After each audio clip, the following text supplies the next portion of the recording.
Assalamualaikum warahmatullahi wabarakatuh. Perkenalkan, nama saya Raden Anissa Azhara Musli dari tingkat 1 jurusan Kebidanan Bandung, kelas D3A.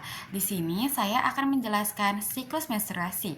Siklus menstruasi adalah rangkaian perubahan fisiologis yang terjadi secara berkala pada sistem reproduksi wanita sebagai persiapan untuk kemungkinan terjadinya kehamilan. Siklus ini berlangsung rata-rata 28 hari dan dikendalikan oleh kerja hormon yang melibatkan hipotalamus, hipofisis, dan ovarium. Secara garis besar, siklus menstruasi dibagi menjadi beberapa fase. Yang pertama, fase menstruasi, yaitu hari pertama sampai hari kelima, ditandai dengan luruhnya lapisan endometrium atau dinding rahim karena tidak adanya pembuahan. Darah, lendir, dan jaringan keluar melalui vagina. Kadar hormon estrogen dan progesteron menurun tajam. Yang kedua, ada fase folikular atau proliferase, yaitu hari pertama sampai hari ke-13, terutama setelah menstruasi. Hipotalamus akan melepaskan GnRH dan merangsang hipofisis anterior untuk mengeluarkan FSH. FSH merangsang pertumbuhan folikel dalam ovarium serta menghasilkan estrogen yang menebalkan kembali lapisan endometrium agar siap menerima embrio jika terjadi pembuahan. Yang ketiga, fase ovulasi, yaitu sekitar hari ke-14. Peningkatan tajam hormon LH memicu pelepasan sel telur atau ovum dari folikel dominan di ovarium. Sel telur yang dilepaskan bergerak ke tuba falopi untuk menunggu pembuahan.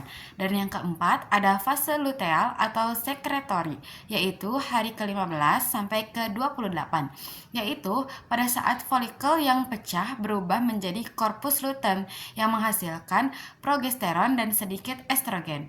Progesteron menjaga endometrium tetap tebal dan kaya pembuluh darah sebagai persiapan bila terjadi implantasi. Jika tidak ada pembuahan, korpus luteum akan mengalami degenerasi. Kadar progesteron dan estrogen menurun, endometrium meluruh, menstruasi berikutnya dimulai. Jika ada pembuahan, korpus luteum tetap bertahan dan terus menghasilkan hormon untuk mendukung kehamilan awal. Di sini saya akan menjelaskan tentang regulasi hormonal terhadap siklus ovarium dan endometrium. Yang pertama ada regulasi hormonal siklus ovarium. Siklus ovarium terdiri dari fase folikular, ovulasi, dan luteal. Semua dikendalikan oleh interaksi hormon dari hipotalamus, hipofisis, dan ovarium. Hipotalamus akan mengeluarkan GnRH yang merangsang hipofisis anterior. Hipofisis anterior akan mengeluarkan FSH yang merangsang pertumbuhan folikel dalam ovarium. LH pada pertengahan siklus akan terjadi lonjakan yang memicu ovulasi. Ovarium merespon dengan menghasilkan hormon, yaitu hormon estrogen yang meningkatkan seiring pematangan folikel, berfungsi untuk menstimulasi proliferase endometrium, dan hormon progesteron yang akan diproduksi setelah ovulasi oleh korpus luteum, berfungsi untuk mempertahankan endometrium agar siap untuk implantasi. Yang kedua, ada regulasi hormonal siklus endometrium, yaitu perubahan hormon ovarium mengatur pertumbuhan dan peluruhan endometrium terbagi menjadi 3 fase. Yang pertama, fase menstruasi, yaitu hari pertama sampai hari kelima. Kadar estrogen dan progesteron turun drastis karena korpus luteum mengalami degenerasi. Endometrium meluruh dan terjadilah menstruasi. Dan yang kedua, ada fase proliferatif, yaitu hari ke-6 sampai hari ke-14.